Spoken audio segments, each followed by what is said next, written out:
Kanchipuram Pachaiyappa silks the complete family store. Sathya Jyothi films வழங்கும் அருண் மாதேஸ்வரன் இயக்கத்தில் தனுஷ் நடிக்கும் கேப்டன் மில்லர் வரும் ஜனவரி 12 முதல் திரையரங்குகளில்.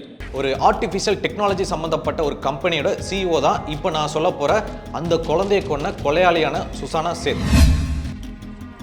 ஒரு டவல், அந்த டவல் முழுக்க ரத்த கரையோட இருந்திருக்கு. சுசானா சேத் வரும்போது அவங்க குழந்தையோட வந்தாங்க. போகும்போது சூட்கேஸ் மட்டும்தான் இருக்கு, குழந்தையை காணோம். அந்த சூட்கேஸையும் கஷ்டப்பட்டு கொண்டு போறாங்க. இங்கே ரத்தக்கரை. சுசானா இந்த சூட்கேஸை திறங்கன்னு சொல்லியிருக்காங்க. பல யோசனைக்கு அப்புறமா வேற வழியில் மாட்டிக்கிட்டோம் அப்படின்னு தெரிஞ்சதுக்கு அப்புறமா அந்த சூட்கேஸை ஓப்பன் பண்ணியிருக்காங்க. அந்த சூட்கேஸ்குள்ள யார் இருந்திருக்கா அப்படின்னா தான் கஷ்டப்பட்டு பெத்து வளர்த்த அந்த 4 வயது பையன்தான் அந்த சூட்கேஸ்குள்ள இருந்திருக்காங்க. என் பையனை தலகாணி வச்சு கொன்னேன் அப்படின்னு சொல்லிட்டு கரெக்டாக சொல்லிட்டாங்க. என்னாலையும் கையை அறுத்துக்கிட்டு சூசைட் பண்ணிக்க முடியல. இப்படிப்பட்ட ஒரு அறிவாளியான பெண் இந்த ஒரு செயலை செஞ்சிருக்காங்கன்னா எங்களுக்கு இன்னும் சந்தேகமா இருக்கு அப்படின்றதான் எல்லா மக்களும் திங்க் பண்ணிட்டு இருக்காங்க. நேர்களே, ஒரு மிகப்பெரிய கம்பெனியோட சிஇஓ எந்த ஒரு ஸ்டேஜுக்கு போனாலும் இவங்க தான் மோட்டிவேஷனல் ஸ்பீக்கராக அங்கே முன்னாடி நிற்பாங்க. ஒரு மிகப்பெரிய ஆளுமை திறன் கொண்ட அதிகார உச்சபட்சத்தில் இருக்கிற ஒரு பெண் இப்படிப்பட்ட இடத்துல இருந்துட்டு அவங்க 10 மாசம் கஷ்டப்பட்டு சுமந்த தன்னோட 4 வயது குழந்தைய கொடூரமாக கொண்டிருக்காங்க அப்படின்னா உங்களால் நம்ப முடியுதா? எனக்கும் ஆச்சரியமாக தான் இருக்கு. இது நடந்திருக்கு. உங்க எல்லாருக்கும் ஒரு கேள்வி வரலாம், இப்படிப்பட்ட ஒரு பெண்மணி, இவ்வளோ தெளிவாக அறிவாளியாக இருக்கிற அந்த பெண்மணி ஏன் அவங்களுடைய பிள்ளையை கொன்னாங்க?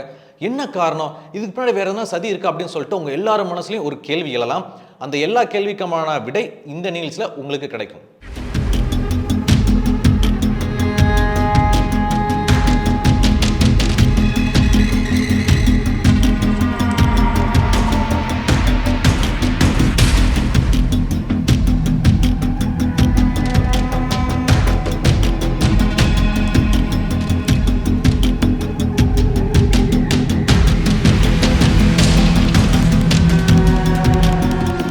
கர்நாடகா மாநிலம் பெங்களூர்ல இருக்கிற த மைண்ட்ஃபுல் ஏஐ லேப் அப்படின்ற ஒரு மிகப்பெரிய ஒரு ஆர்டிஃபிஷியல் டெக்னாலஜி சம்பந்தப்பட்ட ஒரு கம்பெனியோட சிஇஓ தான் இப்போ நான் சொல்ல போற அந்த குழந்தையை கொன்ன கொலையாளியான சுசானா சேத்.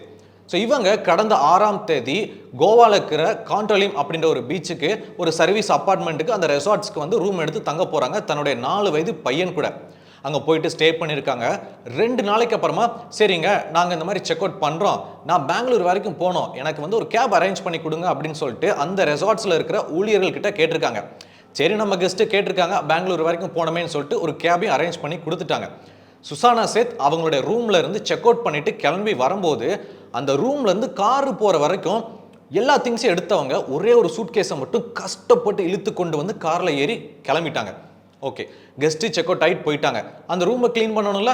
ஸோ இந்த விடுதி ஊழியர்கள் அந்த ரூமை க்ளீன் பண்ணுறக்காக போகும்போது அவங்க பார்த்த ஒரு விஷயம் பயங்கரமான அதிர்ச்சிக்கு அவங்கள உள்ளாக்கி இருக்குது.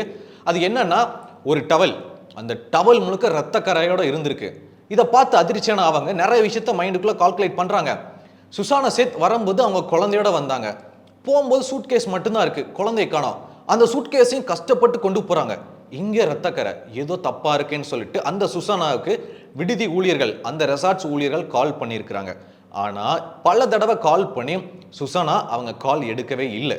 ஸோ இதனால அதிர்ச்சி அடைந்த அந்த ரெசார்ட்ஸ் ஊழியர்கள் சம்திங் ராங்காக இருக்கு அப்படின்னு சொல்லிட்டு அவங்களோட உயர் அதிகாரிங்க கிட்ட சொல்ல, அந்த உயர் அதிகாரிங்க கோவா போலீஸ்க்கு கால் பண்ணி இந்த மாதிரி வந்தாங்க சார், இப்படி இந்த மாதிரி டவல ரத்தக்கரையோட இருக்கு, அவங்களுக்கு கால் பண்ண ஃபோன் எடுக்க மாட்டேங்கிறாங்க, அவங்க பையனையும் காணோம், என்ன ஏதுன்னு கொஞ்சம் பாருங்கன்னு சொல்லிட்டு லோக்கல் போலீஸ்க்கு தகவல் கொடுக்க, அந்த லோக்கல் போலீஸோ நீங்கள் கார் டிரைவர் புக் பண்ணீங்க பார்த்தீங்களா, அந்த டிரைவரோட ஏஜென்ட் நம்பர் கொடுங்கன்னு சொல்லிட்டு ஏஜென்ட் நம்பரை வாங்கி அந்த ஏஜென்ட் மூலயமா எந்த டிரைவரோ அந்த டிரைவர் நம்பர் வாங்கிட்டாங்க. ஸோ இந்த கோவா போலீஸ் அந்த நம்பரை வாங்கி அந்த டிரைவருக்கு கால் பண்ணுறாங்க. இந்த மாதிரி நாங்கள் கோவா போலீஸ் பேசுகிறோம், நாங்கள் சஸ்பெக்ட் பண்ண ஒரு பர்சன் உங்களுடைய காரில் போயிட்டுருக்காங்க, அவங்கக்கிட்ட நீங்கள் எதுவுமே வெளிக்காட்டிக்காமல் ஸ்மார்ட்டாக இந்த மாதிரி ஜமங்களா போலீஸ் ஸ்டேஷனுக்கு கூப்பிட்டு வந்துருங்கன்னு சொல்லியிருக்கிறாங்க. அந்த டிரைவரோ நிலைமையை புரிஞ்சுக்கிட்டு எதையுமே வெளிப்படுத்தாமல் ஸ்மார்ட்டாக யோசிச்சு ஜமங்களா போலீஸ் ஸ்டேஷனுக்கு அந்த சுசானாவை கூட்டிகிட்டு வந்துட்டாங்க. அங்கே வந்த உடனே ஜமங்களா போலீஸ் அதிகாரிங்க அவங்கள சுற்றி வளைச்சி கைதும் பண்ணுறாங்க. முதற்கட்டமாக அவங்க கிட்ட கேட்ட கேள்வி என்னன்னா, உங்கள் பையனை எங்கன்னு கேட்டிருக்காங்க. ஸோ இதுக்கு திக்கு முக்காடி போன அந்த சுசானா அதுக்கப்புறமா என் பையனை வந்து நான் ஒரு நாளைக்கு முன்னாடியே ரிலேஷன் வீட்டில் விட்டுட்டேன், அவங்க எங்கள் சொந்தக்காரங்க வீட்டில் தான் இருக்காங்க அப்படின்ற ஒரு பதிலும் கொடுத்துருக்காங்க. போக அட்ரஸும் கொடுத்துருக்காங்க. உடனே இந்த போலீஸ் அதிகாரிங்க அந்த அட்ரஸ்க்கு ஒரு சில போலீஸ் அதிகாரிகளை அனுப்பி செக் பண்ணுங்க அப்படின்னு இருக்காங்க. அப்படி செக் பண்ணும்போது தான் போலீஸ் அதிகாரிகளுக்கு இன்னொரு விஷயம் தெரிய வந்திருக்கு. அது என்ன அப்படின்னா, அப்படிப்பட்ட ஒரு அட்ரஸே இல்லை அப்படின்றது தான். அந்த அட்ரஸ் போலி அப்படின்னு தெரிய வந்ததுக்கு அப்புறமா அந்த போலீஸ்காரங்க மிகவும் அதிர்ச்சி ஆயிட்டாங்க. அப்போ பையனை எங்க அப்படின்னு தெரிய வரும்போது இந்த சூட்கேஸ்ல தான் மர்மமா இருக்கு. ஏன்னா ஆல்ரெடி அந்த ஊழியர்கள் என்ன சொல்லியிருக்காங்கன்னா, அந்த சூட்கேஸ் ஒன்று இருந்துச்சுங்க, அதை வந்து கஷ்டப்பட்டு கொண்டு போனாங்க, எங்களுக்கு ஏதோ சந்தேகமா இருக்குன்னு சொன்னதுக்கு அப்புறமா சுசானா இந்த சூட்கேஸை திறங்கன்னு சொல்லியிருக்காங்க. பல யோசனைக்கு அப்புறமா வேற வழி இல்லை, மாட்டிக்கிட்டோம் அப்படின்னு தெரிஞ்சதுக்கு அப்புறமா அந்த சூட்கேஸை ஓப்பன் பண்ணியிருக்காங்க. அந்த சூட்கேஸ்க்குள்ள யார் இருந்திருக்கா அப்படின்னா, தான் கஷ்டப்பட்டு பெத்து வளர்த்த அந்த 4 வயது பையன்தான் அந்த சூட்கேஸ்க்குள்ள இருந்திருக்காங்க. எஸ், சுசானா சேத் அவங்களுடைய பையனை அவங்களே கொலை பண்ணி அந்த சூட்கேஸ்க்குள்ள போட்டு தான் அந்த ரெசார்ட்ஸ்ல இருந்து வெளியே வந்திருக்காங்க. கேப்ல டிராவல் பண்ணியிருக்காங்க. கடைசியில் போலீஸ்கிட்ட மாட்டிக்கிட்டாங்க. ஸோ அதுக்கப்புறமா சுசானா சேத்தை அரெஸ்ட் பண்ண போலீஸ்காரங்க இவங்களையும் கிடுக்குப்பிடி விசாரணை இன்னும் மேலும் நிறைய விசாரிக்கணும்னு சொல்லிட்டு அவங்கள தனியாக கூட்டிட்டு போறாங்க. இன்னொரு பக்கம் இறந்து போன அந்த பையனுடைய உடலை ஹாஸ்பிட்டலில் கொடுக்குறாங்க போஸ்ட்மார்ட்டத்துக்காக. முதற்கட்டமா இவங்க விசாரிச்ச விசாரணையில சுசானா அவங்க என்ன சொல்லியிருக்காங்க அப்படின்னா, ஒரு சில கருத்து வேறுபாடு காரணமாக எனக்கும் என் ஹஸ்பண்டுக்கும் டிவோர்ஸ் ஆயிடுச்சு.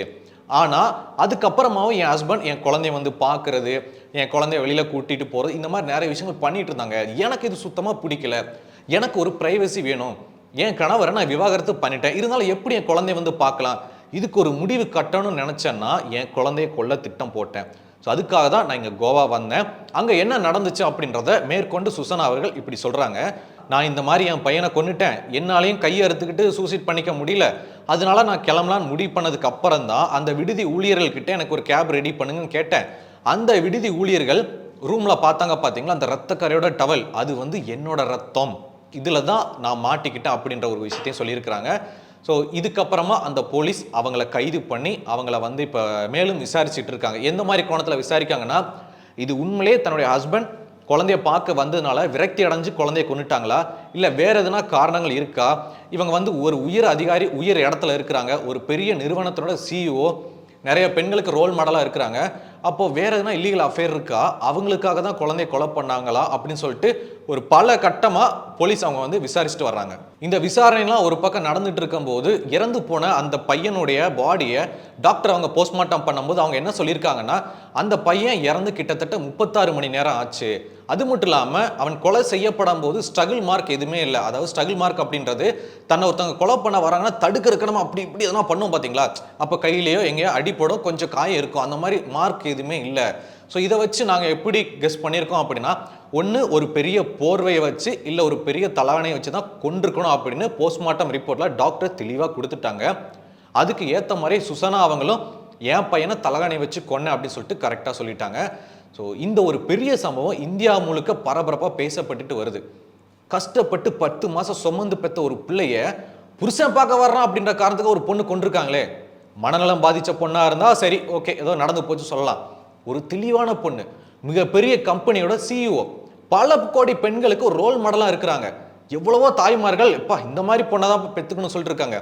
இப்படிப்பட்ட ஒரு அறிவாளியான பெண் இந்த ஒரு செயலை செஞ்சுருக்காங்கன்னா எங்களுக்கு இன்னும் சந்தேகமாக இருக்குது அப்படின்றதான் எல்லா மக்களும் திங்க் பண்ணிட்டு இருக்காங்க. சுசானாவை பற்றி மேலும் என்ன விஷயம் தெரிய வந்திருக்கு அப்படின்னா, அவங்க ஒரு டேட்டா சயின்டிஸ்ட். அது மட்டும் இல்லாமல் இந்திய அளவில் ஏஐ, அதாவது ஆர்டிஃபிஷியல் இன்டெலிஜென்ட்ல மிக திறமை உள்ள 100 பெண்களில் சுசானா அவங்க ஒரு முதன்மையான ஆள், அவங்களும் ஒரு ஆள் தான் அப்படின்னு சொல்லியிருக்காங்க. இது மட்டும் இல்லாமல் ஆக்ஸ்போர்ட் யூனிவர்சிட்டியில் படித்தவங்க, அவங்களுக்கு நிறைய விஷயம் தெரியும், ஃபியூச்சரை பற்றி கணிச்சவங்க. ஆர்டிஃபிஷியல் இன்டெலிஜென்ட்ல இவங்களுக்கு இருக்கிற அந்த ஒரு தொலைநோக்கு பார்வை அறிவு மற்றவங்களுக்குலாம் கம்மி, அந்தளவுக்கு ஒரு பெரிய திறமைசாலி, ஒரு தைரியசாலி அப்படின்னு இப்படி எல்லாராலையும் வர்ணிக்கப்பட்ட இந்த சுசானா சேத் இப்படிப்பட்ட ஒரு காரியத்தை பண்ணியிருக்கிறத யாராலையும் ஏற்றுக்கவே முடியல. ஸோ ஒவ்வொரு மக்கள் அவங்களுடைய கருத்தை ஒவ்வொரு மாதிரி முன்வைக்கிறாங்க. ஸோ எல்லா விஷயத்தையும் கேட்டீங்க. இந்த செய்தியை பற்றின உங்களுடைய கருத்துக்கள் என்ன அப்படின்றத பாலாவாகிய என் கூட சேர்ந்து கீழே கமெண்ட்ல தெரிவிங்க. Kanchipuram Pachaiyappa silks, the complete family store. Sathya Jyothi films வழங்கும் அருண் மாதேஸ்வரன் இயக்கத்தில் தனுஷ் நடிக்கும் கேப்டன் மில்லர் வரும் ஜனவரி 12 முதல் திரையரங்குகளில்.